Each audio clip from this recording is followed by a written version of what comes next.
So to start, I just want to bring up an important thing that we all should know, and I don't think everyone knows. A few years ago, well, 2010, so pre-pandemic, pre-remote work, some researchers found that it can take up to or a minimum of 3 years to become fluent in a project. And so that's a long time, but like the bigger problem is that the turnover rate and employees switching companies has been about less than 2 years.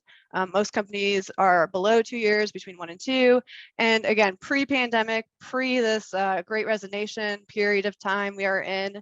And so this is a problem because that means people are moving around companies and having to learn new projects constantly and never really onboarding fully or being up to speed. So today I'm going to talk about remote onboarding of software developers. I'm Paige, and I want to define onboarding first. So onboarding is the period of time when programmers become familiar with their new project, their source code, and their team that they're working with. So I want to talk about a little bit about a story that happened to me during COVID, and I think a lot of you can relate to this. And I've also onboarded at other companies. I've worked at many different companies and have onboarded. But when COVID hit, March 2020, I was hired the November before to work at Microsoft as a visiting researcher. So I was really excited. I was getting to move to Seattle, like from the East Coast to the West Coast, and get to explore Seattle and work with awesome people. So I'm like ready to start my job come May. And so like very pumped. It's marked on my calendar, but then COVID hit. And so I found myself sitting at home onboarding from my couch at times. I literally had a table for a desk, a flimsy table at that time, and had to work from home for the entire period of working there. And so unlike my expectations from November to March, I now was sitting at home onboarding. And so it's important to note that job satisfaction equals productivity. So if you're more satisfied with your job, you're more productive. And so onboarding remotely is more difficult to become satisfied with your job because people are on different time zones. They're working with people they don't know. And so when I went to Microsoft, I decided that I would study the onboarding during the pandemic and how the developers onboarded remotely, while I also went through the onboarding process. So it turns out there's no standard practice of onboarding remotely. At Microsoft, it's mainly, or was mainly in-person work. And so there was no standard remote onboarding practice, and like different teams were doing different things, trying new things, etc. And so I first identified some areas of need with onboarding. I talked to HR, I connected with employees. I had a lot of different calls trying to figure out what everyone was doing with onboarding their teammates, etc.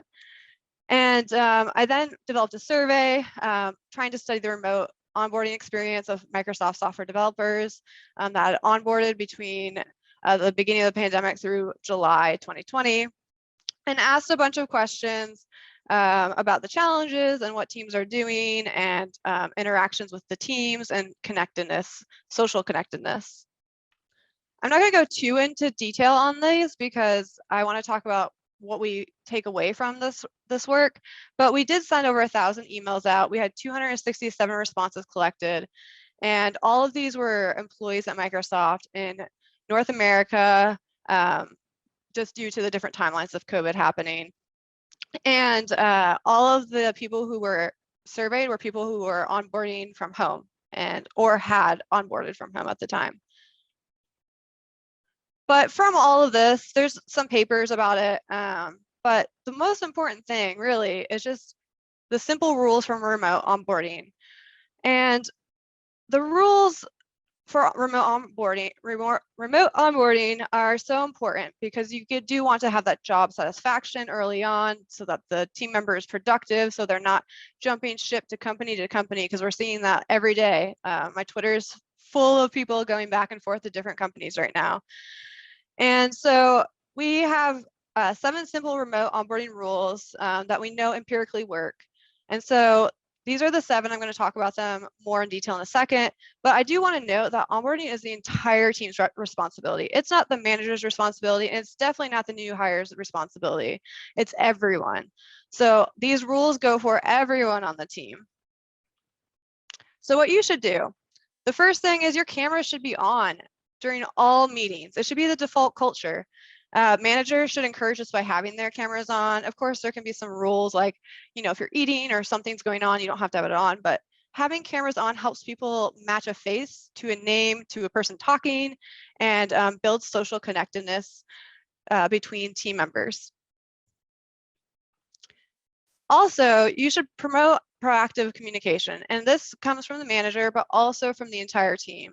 New hires can feel anxious when they start, and they might not know the right way to communicate with the team and how they normally go about that. So promoting that is imperative early on. And some of the other things you can do with that are schedule one-on-one meetings with all team members. And this should be the manager scheduling the meetings with each teammate with the new hire. So everyone should have a one-on-one with the new hire, not just the manager, ideally in like the first week. Additionally, we found that a lot of people didn't understand where they fit in at the company. So explaining the organization chart is imperative so that someone knows who to go to ask different questions or get advice or, dig into some code with them. So explaining that early on is very helpful. Having an actual diagram to give them, even better. Another thing you should do on day one. Day one, you should come in with an onboarding buddy for your new hire and a technical mentor, 2 different people. Onboarding buddy should be from some other team, maybe not even in the same org, but in the company. Technical mentor should be someone on their team. And the difference is the onboarding buddy helps them with like the general things like HR, meeting new people, networking, and the technical manager or mentor is someone who can actually go into the code with them and help them on their tasks and explain how their workflow works for that team, etc. Another thing is to assign multiple onboarding or be able to support multiple onboarding speeds. So if you take someone from college who had just graduated versus someone who is leaving a big tech company to another one, they are going to need different speeds for onboarding, because someone could have been working in the company in big tech and big companies for 20 years or more. They know a lot of the things that they already need to know and can easily pick up onboarding versus a new graduate from university with a bachelor's who has never worked in industry. They're going to need a little bit more help in onboarding.